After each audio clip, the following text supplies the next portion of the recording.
नमस्कार। स्वागत है आप सभी का। हम लोग छंद शास्त्र पढ़ रहे थे। इस छंद शास्त्र के पढ़ने के क्रम में हम लोगों ने आर्य छंद, अनुष्टुप छंद, इंद्रवज्र छंद और उपेंद्रवज्र छंद पढ़ लिया था। इसका वीडियो अगर आप लोगों ने नहीं देखा है तो प्लेलिस्ट में जाके देख सकते हैं। आज पढ़ेंगे उपजाति छंद। इसका लक्षण दिया हुआ है, अनंतरोदी ऋतलक्ष्म भाजो पादो यदि या उपजात यस्ता। अनंतर यानी बाद में, उदीरित कहे गए, लक्ष्म यानी चिन्ह, बाद में कहे हुए दो छंदों के चिन्ह को जो रखता है। यदियोपादो जिस छंद के दो पाद होते हैं उसी को उपजाति छंद कहते हैं। अनंतर यानी बाद में। इसके ठीक पहले हम पढ़े थे इंद्रवज्र छंद और उपेंद्रवज्र छंद। इन दोनों छंदों के चिन्ह को जो रखता है, यानी कि इंद्रवज्र छंद में है तौ जगोग त त ज ग ग और उपेंद्रवज्र छंद में है ज त ज ग ग। इन दोनों छंदों के चिन्ह को जो रखता है उसी को हम क्या कहेंगे? उपजाति छंद कहेंगे।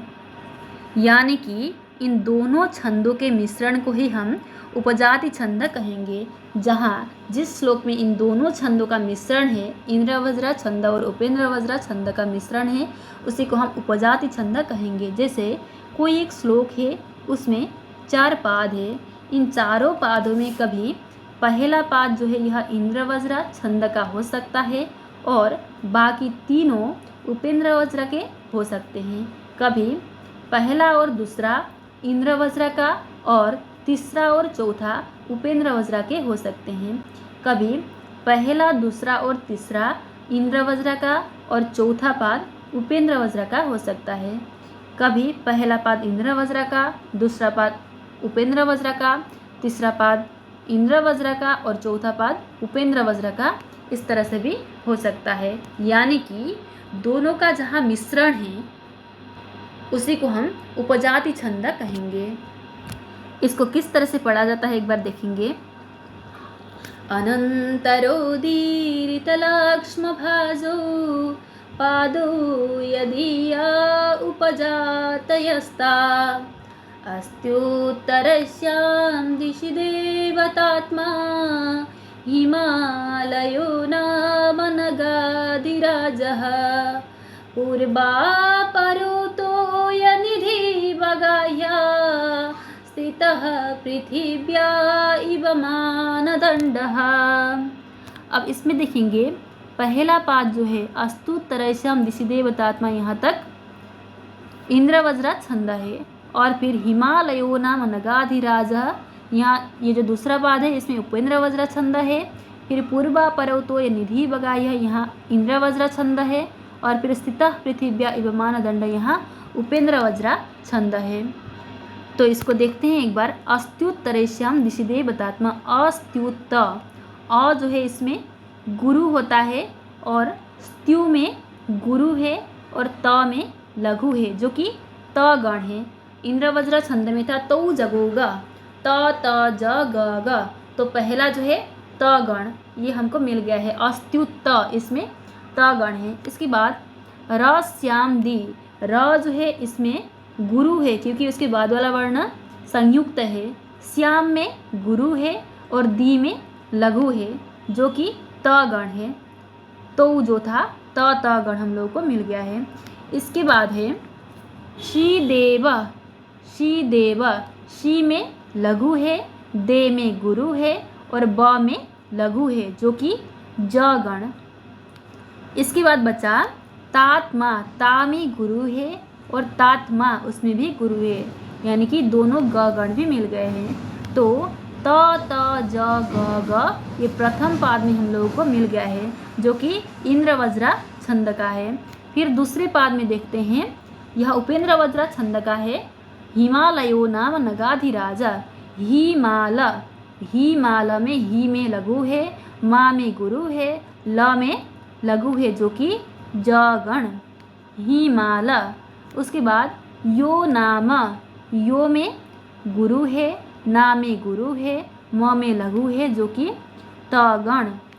उसके बाद नगाधि, न में लघु है, गा में गुरु है और धी में लघु है जो कि ज गण। अब बचा राज, रा में गुरु है और जह इसमें भी गुरु है जो कि दोनों ग गण भी मिल गए हैं। तो इसमें भी ज त ज ग ग ये गण हमको मिल गया है, इसलिए यह इंद्र वज्र छंद का है और यह उपेंद्र वज्र छंद का है। इसी तरह से यह भी हम देख सकते हैं, आप लोग देख सकते हैं, हम इसके पहले जो इंद्र वज्र छंद और उपेंद्र वज्र छंद पढ़ाए हैं उसमें अच्छे से इसका वर्णन किया गया है। यहाँ जो लक्षण दिया हुआ है, लक्षण में भी ये हम घटा सकते हैं। जैसे अनंतरोदी ऋतलक्ष्म भा जो यहाँ तक पहला पाद है, फिर पादो यदि या उपजात यस्ता यहाँ तक दूसरा पाद है।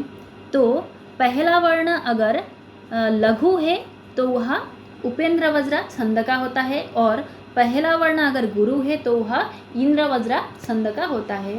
तो यहाँ पहला वर्ण लघु है तो हम देखेंगे अनंत, अ जो है यह लघु होता है, फिर न जो है यह गुरु होता है क्योंकि उसके बाद वाला वर्ण संयुक्त है, और अनंत उसमें लघु है जो कि ज गण हो गया है। उसके बाद है रो दीरी, रो में गुरु है, दी में गुरु है और री में लघु है जो कि त गण हो गया है। उसके बाद देखेंगे त लक्ष्म, त में लघु है, ल में गुरु होगा क्योंकि उसके बाद वाला वर्ण संयुक्त है, श्म में लघु है जो कि ज गण।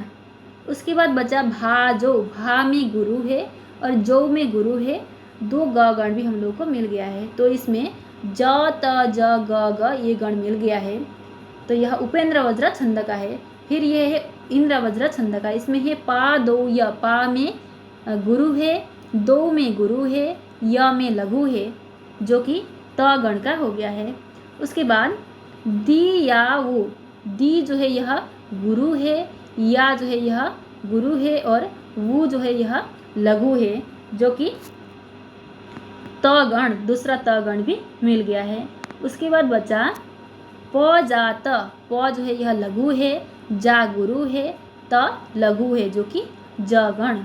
उसके बाद बचा यस्ता, य जो है यह गुरु होगा क्योंकि उसके बाद वाला वर्ण संयुक्त है और स्ता यह भी गुरु है, तो दोनों गुरु भी मिल गए हैं। तो इसमें त त ज ग ग ये गण मिल गया है। तो यह इंद्र वज्र का है। तो जहाँ दोनों छंदों का मिश्रण होता है वहीं उपजाति छंद होता है। आप लोग उपजाति छंद का श्लोक निकाल करके इंद्र वज्र छंद और उपेंद्र वज्र छंद का प्रैक्टिस कर सकते हैं। ये जो गण है त त ज ग ग जो इंद्र वज्र का है और ज त ज ग ग जो कि उपेंद्र वज्र का है, ये चीज़ उसमें घटित कर सकते हैं। आशा करती हूँ कि आपको उपजाति छंद समझ में आया होगा। नेक्स्ट दूसरा कोई छंद के साथ उपस्थित होंगे। वीडियो अगर अच्छा लगा हो तो लाइक, शेयर और सब्सक्राइब करना ना भूलें। धन्यवाद।